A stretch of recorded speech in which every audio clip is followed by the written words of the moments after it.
Sudipa sir এসে পরমাকে কোলে তুলে নিয়ে গাড়িতে ওঠালে সঞ্চারী সবটা ভিডিও করে রাখে। এরপর রূপা এসে বলে, তুই ভিডিও করছিস কেন? এই বলে ফোনটা কেড়ে নিতে গেলে সঞ্চারী সেখান থেকে চলে যায়। তারপর পরমাকে হসপিটালে এনে ভর্তি করা হয়। এরপর সঞ্চারী পুলিশ স্টেশনে ফোন করে বলে, অঘোর চৌধুরী বাড়ির বউ বাড়ির কারোর অত্যাচার সহ্য করতে না পেরে আত্মহত্যা করার চেষ্টা করেছে। পুলিশ বলে, আমরা এক্ষুনি আসছি। তারপর পুলিশ আদিত্যকে বলে, অঘোর চৌধুরী বাড়ির বউ আত্মহত্যা করার চেষ্টা করেছে। একথা শুনে আদিত্য ভয় পেয়ে সুদীপার কথা ভাবতে থাকে। আর পুলিশ বলে, আমার ফোর্স লাগবে। আদিত্য বলে, ঠিক আছে, আপনি ফোর্স নিয়ে যান।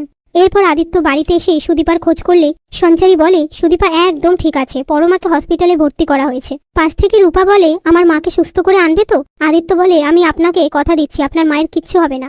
বলে সেখান থেকে চলে যায়। তারপর আদিত্য হসপিটালে আসলে সুদীপা বলে, আমি আপনাকে অনেকবার ফোন করেছিলাম।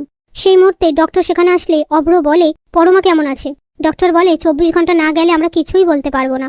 এরপর পুলিশ অভ্র আর গায়ত্রীকে জিজ্ঞাসাবাদ করার জন্য থানায় যেতে বললে অভ্র অনেকবার আদিত্যকে রিকোয়েস্ট করে যে, আমি একবার পরমার সাথে কথা বলতে চাই, তুই ওনাদেরকে বারণ কর না। আদিত্য বলে, তোকে যেতে হবে, কিন্তু আমি তোকে বাধা দিতে পারবো না। পাশ থেকে গায়ত্রী বলে, চলো, আমাদেরকে যেতে হবে। তখনই অভ্র আদিত্যকে বলে, পরমার কিছু হয়ে গেলে তোর কোনো যায় আসবে না, কিন্তু তোকে আমি কোনো দিনও ক্ষমা করব না। এসব কথার মধ্যে পরমার বাবা সুদীপাকে বলে, তোমার বোন বাঁচবে তো?